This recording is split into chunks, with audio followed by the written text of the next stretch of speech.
આપણા જીવનમાં જો પરમાત્માની ભક્તિ હોય તો સહજ રીતે આપણું જીવન પવિત્ર રહે. હું મારી કોલેજમાં જતો હતો, જ્યારે ભણતો હતો ત્યારે સેન્ટ ઝેવિયર્સમાં, મને બધા લોકો શું કે ભગત કે ભગત, મારી મશ્કરી કરે, એ ભગત એ ભગત એ ભગત અહીંયા આવ. હું ક્યાંય જાઉં નહીં.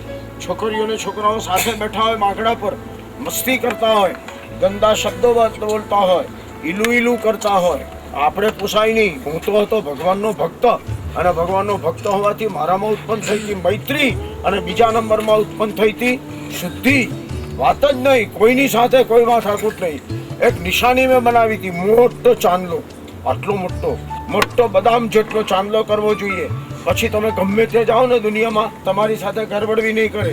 એ આ તો પેલો ભગત છે, જો ને મોટો ચાંદલો કરીને આવ્યો છે, હજુ આ કોલેજમાં હજુ ચાંદલા કરે છે, અક્કલ છે કઈ? અને હાથમાં કુંજો લઈને ફરે છે, કે છે ઉકાળેલા પાણીનો કુંજો. અરે ફ્રીજના પાણી પીવા જોઈએ, પૂંજા પૂંજા હોતા હશે. અરે આ તો ઉઘાડા પગે ચાલે છે. ઓ બાપ રે બાપ, ઉઘાડા પગે તે ચલાય? મમ્મી હાડ પાડી દે ઘરમાંથી, બૂટ પહેર પછી જા તું કોલેજમાં. એમને ન જવાય. હું ઉઘાડા પગે ફરતો હતો. પછી બીજા નંબરમાં કુંજો હાથમાં રાખતો હતો ઉકાળેલા પાણીનો. પછી ત્રીજા નંબરમાં એ લોકોની સાથે હું બેસતો નહોતો. એ લોકો મને બોલાવે જ નહીં. કેમ ન બોલાવે? કારણ ચાંદલો મારો મોટો જુએ એટલે મને એ લોકો શું કે ભગત. અરે ભગત કહો કે જે કહેવું હોય તે કહો, આ જીવન બરબાદ ન થઈ જાય.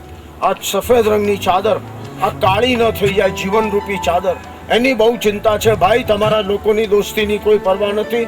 મશ્કરી કરો, ગાળો આપો, ચેનચાળા કરો, તમારે કરવું હોય તે કરો. મારું જીવન હું બગાડી નાખવા માંગતો નથી. મારું જીવન ભગવાનની ભક્તિથી સુરસ બની ગયું છે. કોઈ પાપ નથી, કોઈ જીવનના ખોટા કામ નથી. પૈસાદાર હતા અમે લોકો, પણ કોઈ પૈસાનો કોઈ સંગ નહીં, કોઈ રંગ નહીં. અને એમાંથી દીક્ષાના માર્ગે આવ્યો. તમારે બધાય દીક્ષા લેવાય કે ન લેવાય એ પછી વાત, પણ જીવનને પવિત્ર તો રાખવું જ પડે.